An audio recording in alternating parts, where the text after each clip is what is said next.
Welcome to another episode of Wrestling with WorldWide Willis. Welcome back, folks. I hope you checking out this episode and everything, and I hope you're also checking out our other episodes on the League of Melanated Gentlemen Podcast Network, and that is what this podcast is presented by. I do want to say, before we hop into the regular spiel, I do want to say I really appreciate all the support, on the different platforms, on YouTube, on, streaming, Apple, whatever you're doing. I do appreciate the support for not only all the podcasts we have at the League of Melanated Gentlemen Podcast Network, but specifically this one, Wrestling with Worldwide Podcast. And I really appreciate y'all. You know what I mean? It was idea on the whim, and I was like, you know what? I love this thing. I love to talk about it. Why not do a podcast? So I really do appreciate the support. We're going to keep going, keep doing our thing, and try to be as consistent as possible. So I really appreciate my guests that's also come on and added things to it as well. But today, we're on a solo mission. Today, they gave me the mic, and I got an ISO today. All right, matches of the week. Also, my bad. I do want to say this episode is specifically dedicated to AEW. I want to say that. This is an AEW appreciation podcast. Okay? Podcast episode. I want to show some love. I will say straight up, I am a WWE guy. However, I really enjoy AEW. Like, I'm not one of those, like, oh, one thing's better than the other. I can't watch the other one because, nah. Like, I like pro wrestling. So, AEW is a great product. I enjoy it. And because I haven't been able to truly dedicate true time to it, I wanted to put an episode out that, show my love to it. You know what I mean? So, all right, back to matches of the week. We have first of all, we have FTR in a tag match against Bullet Club Gold. Bullet Club Gold. That's hard to say. And that is Juice Robinson and Jay White. Now, this was a really fun match. This happened on AEW Collision this past Saturday. And man, all four wrestlers are amazing. FTR is one of the best tag teams in the world. I would love to see them go back to WWE and do their thing there just to get the kind of the appreciation they should have gotten when they were there. But FTR killed it, man. Like, FTR Bullet Club Gold, it was just a fun match. It was typical elite tag team wrestling, right? It was a lot of spots, but a lot of like hard hitting stuff. Like, it wasn't guys waiting around for a guy to do a backflip onto him. Like, it was really like, hard hitting. And that's what I love about FTR. Like, they don't hold back. Like, they take pride in being a physical tag team. They kind of take their inspiration from the Steiner brothers, the Hart Foundation, different teams like that, where it was less high flying, but more just connectiveness as far as they're both trying to beat you up and they're going to find different ways to beat you up at the same time. You know what I mean? And that's what I really love about FTR. Bullet Club Gold, I'll be honest, I wasn't a New Japan guy, right? I like New Japan. I'm becoming more exposed to New Japan. But the Bullet Club is that's where it's from, right? So that's where Juice Robinson and Jay White started at, and that's where they've competed together and things of that nature. So I really hadn't been exposed to them that much, but to see this match, it really kind of showed me. I kind of already knew just by the presentation, they both can talk really well. They're both great on the mic, both got swag. Bullet Club in general is like the new, like, our age, this generation's NWO. So I kind of knew, like, all right, they got the swag, but this is my first time seeing them truly deliver in the ring. And it was great.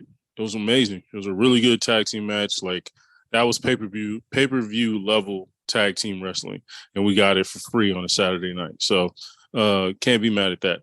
Our other match of the week is CM Punk versus Samoa Joe. Now, if you don't know, this is a huge rematch. These guys haven't wrestled against each other in like 15 plus years, or maybe even 17, whatever it was. They both were in Ring of Honor back in the early 2000s. And they had a classic match, right? They kind of changed the whole generation back then. But then now go full circle with what each of them have been through, and you get a Samoa Joe versus CM Punk match again, like in AEW. I didn't think we'd get this match, and so not only to get it, but to get it to where both guys can still go. It isn't, Undertaker Goldberg, where two guys are washed and they have no business being in the ring. No, this was two guys who were really good, who still got it, who know each other back and forward. And yeah, it was just really fun. I think Samoa Joe is one of my favorite wrestlers just because I think he's extremely smart, right? And you know me, you guys know me. Gunther's my favorite. I have plenty of other big guys who I like, but my main thing is I like a big guy who's smart, who's physical, who doesn't change their physicality based on who they're wrestling, right? I feel like a lot of big guys who can go sometimes if they're facing a cruiserweight, they kind of lighten up a little bit. And then they're facing a big guy, they go hard with the chops, with the power bombs and things of that nature. No, Samoa Joe, it don't matter who you are, you can get that work, and so that's what I love about Samoa Joe, similar to Gunther. And so, yeah, and then CM Punk, CM Punk's great. Like, yeah, I'm not going to defend his behavior all the time, but the one thing I will defend is his ability to perform in the ring. And those guys they just told a really good story, and Samoa dominated a lot of the match, as he probably should. But then, and it kind of made Samoa look like a monster, right? Because Samoa's the heel in this situation. But then CM Punk found a way to get a W, right? This is, by the way, this was a semifinal in the Owen Hart tournament, which is kind of a tournament they put together. I think the first time was last year. Adam Cole won the whole tournament, where this year we're going through it, and this was a semifinal matchup. And so it was CM Punk, Samoa Joe. CM Punk gets the win. He goes on in the finals to face Ricky Starks. And so that'll be fun. I believe that's going to be on Dynamite this week or on Collision. I'm pretty sure it'll be on Collision due to, obviously, CM Punk is kind of associated with AEW Collision right now. And so that'll be a fun one. But I really did enjoy Samoa Joe, CM Punk, and just seeing them go at it again and see. I wish they had a better crowd for it, to be honest. Like, I didn't think the crowd kind of truly knew the history that they were seeing before then. Like, I think they kind of were like, oh, it's a cool little another match. All right, cool. But I don't think they understood like the full gravity of the situation. And so it's kind of been talked about how AEW's crowds have been struggling. They've been kind of dwindling a little bit. And I'll be honest, that's kind of had me kind of struggling with the product. Like, I've struggled like watching because I'm like, all right, these crowd ain't hidden. But it's every show that I'm like, okay. Now, I will say at Forbidden Door, great crowd, but that was a sold out arena. They don't really get that on a week to week basis, So, but yeah, I try not to let the crowd or lack of crowd affect me. But sometimes AEW, it is a little tough to not recognize that the crowd is a little empty, right? A little light. All right, that is for the matches of the week. Plenty of other great matches. If you saw any great matches that you thought deserved to be on the matches of the week, hit me up. Let me know at WorldWide Willis on Twitter. And then Brandon was on Facebook. You can hit us up in the at LMG at the League of Melanated Gentlemen podcast on the Facebook group, or at the LMG podcast on Twitter. So you can hit me up. Let me know a match of the week that you thought was really good. There's always more than two. There's always plenty of matches that I probably missed. So let me know. All right. So getting more into the AEW appreciation. One thing I really am enjoying right now is MJF and Adam Cole. That relationship is worth watching every week. So for those that don't tune in every week, MJF, Maxwell Jacob Friedman is the AEW World Heavyweight Champion, right? He's the guy. He's got the belt, the number one guy. Adam Cole right now is coming back from an injury, but he, again, like I mentioned, he won the Owen Hart Cup last year. Like, Adam Cole is one of the top guys in the business. So he's kind of challenging MJF. Originally, he was challenging MJF for the world heavyweight title. Like, he was like, "Yo, I want an opportunity at it." Like, MJF, you're a coward. You don't wrestle enough. You don't defend your belt enough. Blah blah blah. But then we found out they're doing this blind eliminator. I think it's just a blind tag team tournament.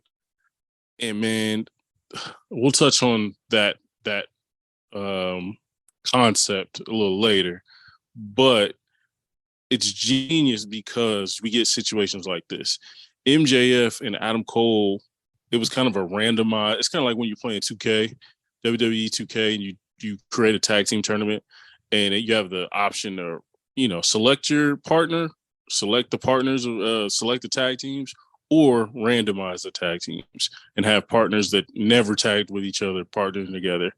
And that's kind of what they did with AEW. They had it randomized, and of course, for story purposes, they put MJF and Adam Cole in a tag team together.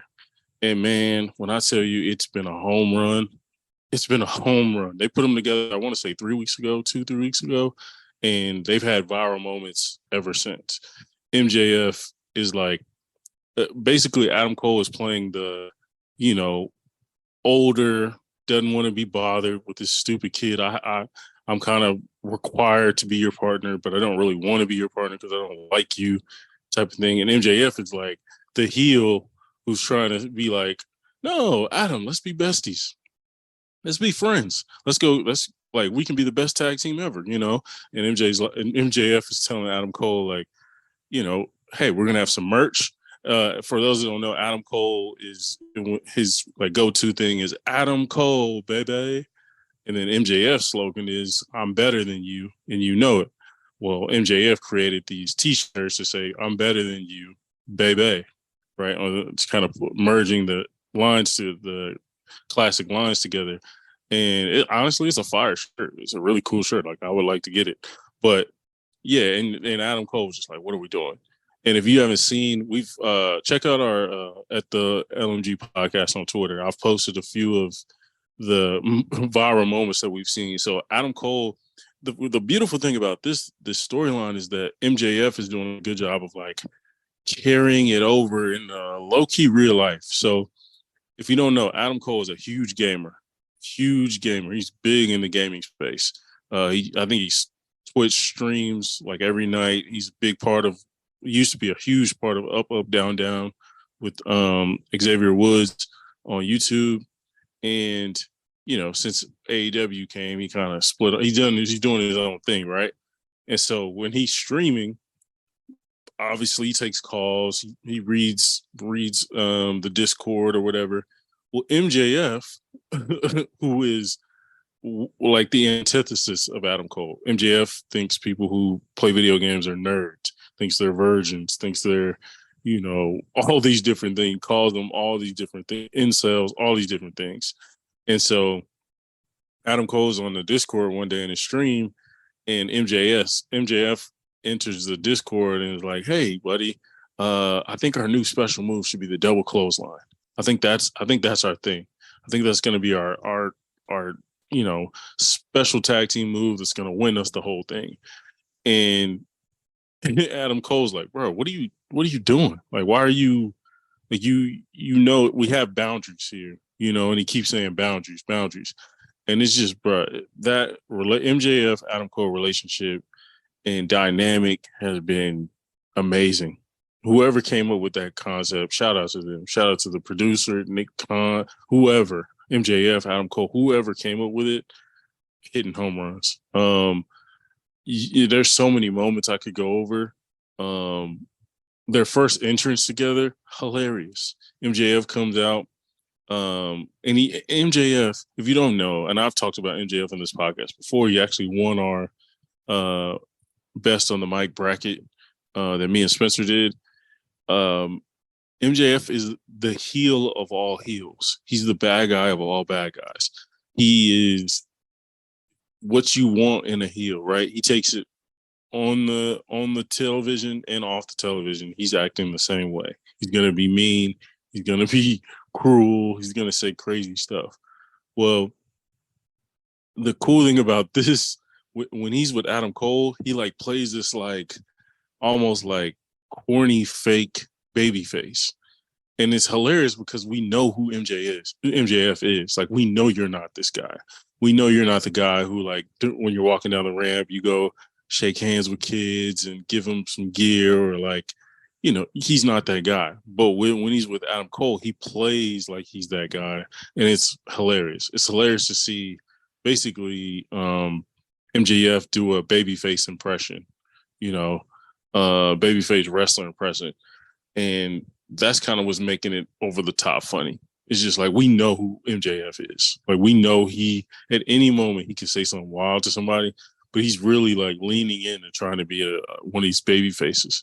So that's been just great, man. And I would suggest go on YouTube, look up MJF Adam Cole moments, and you'll have a great time. You'll laugh a few times, And that dynamic right there, I think, is carrying Dynamite right now, honestly. AEW Dynamite on Wednesday nights, and it's just beautiful to see. I love it. I can't wait to see what they do next this week. Okay, I sort of mentioned the blind tag team tournament.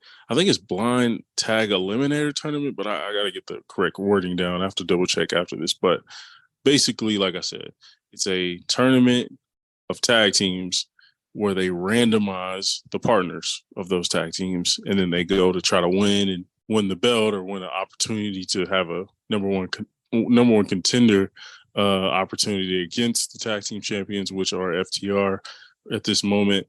And honestly, this blind tag tournament is a genius move.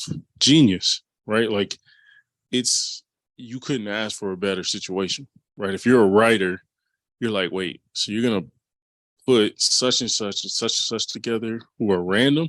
Okay, I got a lot to work with here as far as writing. Like, I got a lot of history to work with. I got a lot of like getting to know each other, teams that are flowing really well, teams that don't flow really well. You got storylines for that. It's just a great way to like break things out to where not everything's about CM Punk. Not everything's about, the World Heavyweight title. Like, in this case, they're just having a good time with all these different storylines, and so, yeah, I just think that was a genius move. Shout out to AEW for that. And I think if executed correctly, like, this can be a big time thing that, we might even see other promotions like WWE potentially steal that like blind tag team, concept. Cause I just think it's a outstanding prompt to write stories from, you know what I mean? And just like MJF, Adam Cole, they have history, but because they have history and their tension with each other, it makes it 10 times better. Whereas if we had just a regular tag team tournament, MJF teamed up with some random, it wouldn't be as fun. And it wouldn't probably be something that we carry on week to week, And so I'm really happy with that. I did want to mention like I mentioned earlier, the Owen Hart tournament. Ricky Starks versus CM Punk. I'm hoping Ricky Starks gets the win. But I am a little, I don't know. I don't see CM Punk losing this early on his comeback. You know what I mean? I think they're gonna kind of give Ricky Starks kind of the nod as far as like, hey, we believe in you. You're in the finals of the tournament. But at the end of the day, yeah, like, and so I think that Ricky should win it, but it's CM Punk, and I just don't see him getting beat clean, essentially. So I'll be interested to see how that matchup works next week. Ricky Starks versus CM Punk for the Owen Hart tournament champion or trophy. I did want to touch on some of my favorite people in AEW right now. Some of my favorites. So I've talked at length about Orange Cassidy. That's my favorite wrestler right now in AEW. I just think, honestly, I think he should be competing for the world title and things of that nature. Right now, he's defending the AEW International Championship in a classic run right now that he's been doing that. And yeah, I just think Orange Cassidy has the character, he has the gimmick, he has the wrestling, He has a talking ability. He has everything you want in a high quality wrestler who you want to give the big belt to and say, hey, carry us for however many months. I just think Orange Cassidy had that. And due to his character, his matches aren't boring. His matches are fun, are interesting, are funny in a lot of ways. And so, yeah, I just think Orange Cassidy is one of the best out there, and that he should get recognized as such. You know. Next, Brody King. He is kind of the biggest member of the House of Black. I think House of Black is dope. I really do. I think I like the concept. I love the music. They've always had fire theme songs, but I am a little annoyed that Brody King hasn't gotten like a singles opportunity yet, right? He's had some matches and he's won them all, but it's also a little, I don't know. I wish that Brody King was out here competing for titles, for singles championships. And that's kind of my issue with sometimes with AEW is like they kind of lean away. They kind of go away from the big guys and lean more into the average size guys, you know. And for better or worse, sometimes I'm like, all right, you still got to invest in your talent over here. And Brody King is just one of those guys, man. Again, he's probably like a Terry Bradshaw, Samoa Joe, Gunther type mix where he's like, he's extremely physical. If you watch any of his matches with Darby Allin, like it makes you squeal a little bit, like the stuff he does to him. And he's a really good, Brody King is a really good athlete. And so I think Brody has a high potential. And I'm hoping that House of Black, he stays in House of Black because I do like the faction. It's just the progress is a little annoying. But I just want Brody King to be one of them top guys. Next we have, like I mentioned earlier, in the finals against CM Punk, Ricky Starks. Ricky Starks is one of my favorites. He's pretty good on the mic. He sometimes struggles a little bit, but for the most part, he's really good on the mic. And he has sort of a Rock type of look, charisma. He's obviously not on that level, but that's kind of what people compare him to because they see the charisma, they see the way he can talk and go at people on promos. So, Ricky Starks, one of my favorites. I'm hoping he wins the Owen Hart tournament because I think that'd be really cool for him and really good for his career. Next, we have Swerve Strickland. Man, Swerve is one of my favorites, man. Like, dude can do anything. One of the best wrestlers in the world, by far. Like, Swerve Strickland can do anything. His finishing he'll have you on you'll be sitting down, but you'll be lifted your back up, like you'll be lifting up, and he'll jump up and like kick you in the back of your head. Bruh, it sounds so crazy. It sounds like somebody busted your head open, So, yeah, I think Swerve should get an opportunity. Him and Orange Cassidy had a really good dynamic in that Royal Rumble and really good in their match after that. So I'm interested to see where Swerve goes next. Apparently he's going up against Keith Lee in a tag team match. I'm kind of cool on it. I want to see Swerve going against somebody who can really push him, and so, yeah, Swerve, one of the top ones. Jamie Hayter is one of the next. One of my favorite women's wrestlers in the world. I just think she has everything you're looking for: size, strength, ability to move, timing, and just really good, And I think Jamie Hayter has an outstanding lariat clothesline. And I honestly think Jamie Hayter right now, if you took Jamie Hayter out of AEW and dropped her into Friday Night SmackDown, she would do just fine. She'd do just fine against any woman in the locker room. That's how good she is. And so, yeah, I just think Jamie Hayter is top tier. There's really nobody messing with her in AEW women's division. All right, next we have Roderick Strong, the Messiah of the Backbreaker. One of the greatest nicknames of all time, the Messiah of the Backbreaker. One thing I'll say is Roderick Strong is one of my favorites because he uses I love a person who targets an injury, targets a body part, and then just starts picking away at it. Oh, oh my gosh, that's pro wrestling right there to me personally. That's pro wrestling. So, yeah, Roger Strong, man. If your back start hurting or your lower back, he got about 14 moves for you coming up next. You know what I mean, on the menu. So backbreakers, suplex backbreakers, all the different stuff. So, um, love Roger Strong. Thought he had a really good match with Samoa Joe a couple weeks ago.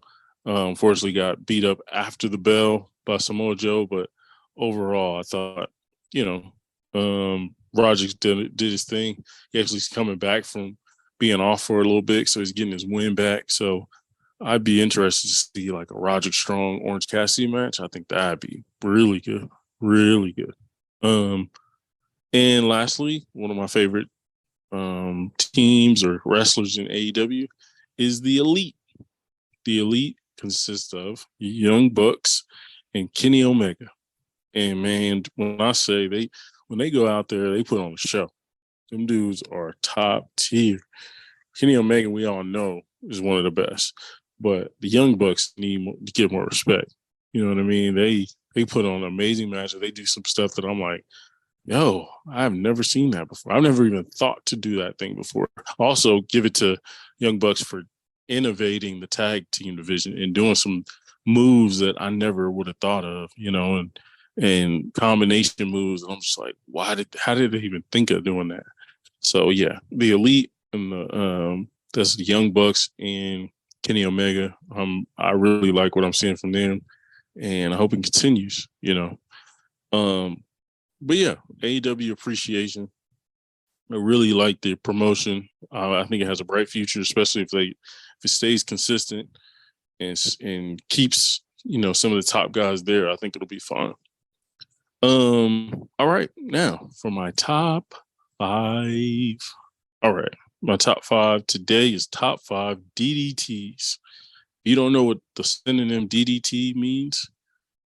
You got the wrong podcast, my boy. Like a DDT, everybody knows a good strong DDT. Everyone's tried it in the backyard on the trampoline. Like it may have not ended well, but you tried it. And so my top five DDTs. Number 5, Dolph Ziggler. Dolph Ziggler has one of the best DDTs out there because his is like a jumping DDT. So basically, you're standing straight up. Like let's say Dolph Ziggler is running at you and you're standing straight up. Dolph Ziggler will jump up, put his arm around your head, kind of go flat in the air, and then bring it on back real quick and slam you in your head. And I will say what makes this move really great is the people who sell it. I watched a compilation on Dolph Ziggler's DDT, and man, like them dudes are selling for him. Like they's basically spiking themselves to make it look like that's what happens when the DDT is given. So yeah. Number 5, Dolph Ziggler. The jumping DDT is it's beautiful. It's beautiful to watch. Number 4, The Miz. I heard someone call it the low DDT. The Miz. So basically what The Miz does, instead of usually the DDT is I kick you in your stomach, you're bent over. I then wrap my arm around your face, on your neck, and then I drive your head to the ground, right? Especially if it's like a snap DDT. Where in this case, The Miz, what he does is he walks up to you, kicks you in your knee, you fall down to your knees, and you're like, oh man, it hurt. The Miz then does the DDT, like him standing up, but you on your knees, and then like rocks it and rolls it all the way through. Man, it looks really good. Really good, especially when he does it. Like I've seen him do it this year where he does it. The Miz does the low DDT with like a combination or something. Looks really good. Really good. Number 3, Johnny Gargano, Mr. Wrestling. Is it Johnny Wrestling? Yeah, Johnny Wrestling. Johnny Gargano's DDT involves the side rope, which is really cool. It's a different one. It isn't just your regular DDT. And it's cool to see him like hit it in different scenarios and things of that nature. And so, yeah, I think Johnny Gargano's main DDT, like that's the one reason he's here, is the springboard DDT. So basically, he's on the outside. The opponent is on the inside, kind of groggy, but starting to lift up. Johnny jumps over the rope, then doesn't even touch the ground yet, grabs the person's neck, and then drives him in for a DDT. It's just really cool to see because Gargano is a smaller guy. So seeing him do it makes you, I don't know, it just makes it look cooler than a bigger guy doing it. And so, yeah, Johnny Gargano with the springboard DDT at number 3. All right, number 2, you know this guy very well, Randy Orton with the draping DDT. And for all you that know this, the draping DDT is Randy Orton's special. It's not his finisher, but it's special in the video game.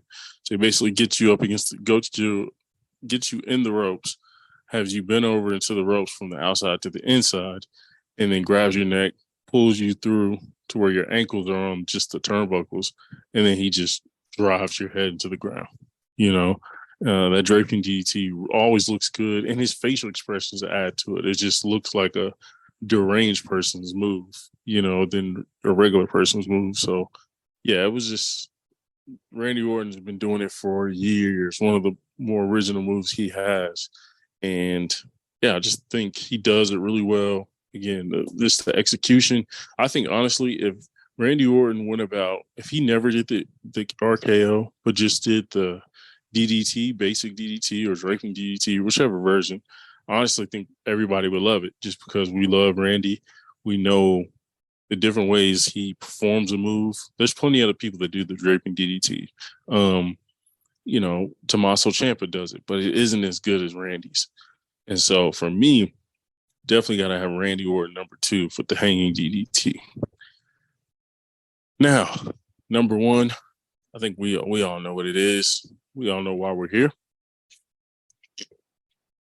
The number 1 in my top 5 DDTs is Jake the Snake Roberts.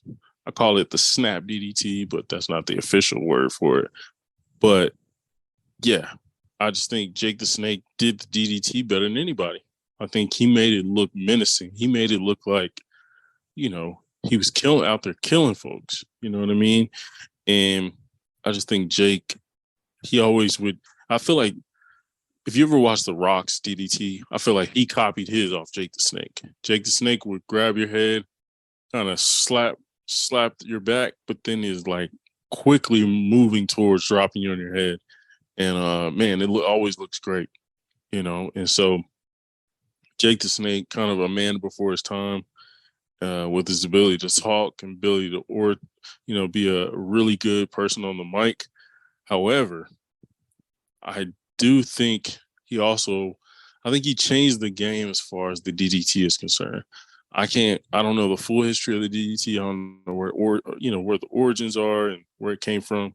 But I thought he's the first person where I've been like, oh man, like when he does the DDT, I'm like, oh man, is that person, he did it on okay? Like, and so, yeah, Jake the Snake Roberts, just that DDT, the snap DDT is amazing. It's a thing of beauty. But yeah, I just think the DDT is a sacred move that I hope doesn't get saturated down. And Jake the Snake, man, top guy. One of the best to ever do it. But all right, folks, this was a quick one. I want to get in and get out. I want to give you a little bit of my thoughts on AEW and all the great talent it has, all the great wrestlers it has, the great events it puts on. We mess with AEW fully. The League of Melanated Gentlemen messes with AEW. WorldWide Willis messes with AEW. Let's, everybody just watch pro wrestling. You know what I mean? Whatever promotion it is. But yeah, folks, I really appreciate your time. Again, hit us up on the socials. Hit me up if you got a problem with my top 5 or anything. You know what I mean? Or my matches of the week. If you got any more suggestions, let me know. But yeah, until then, folks, we out. Yeah.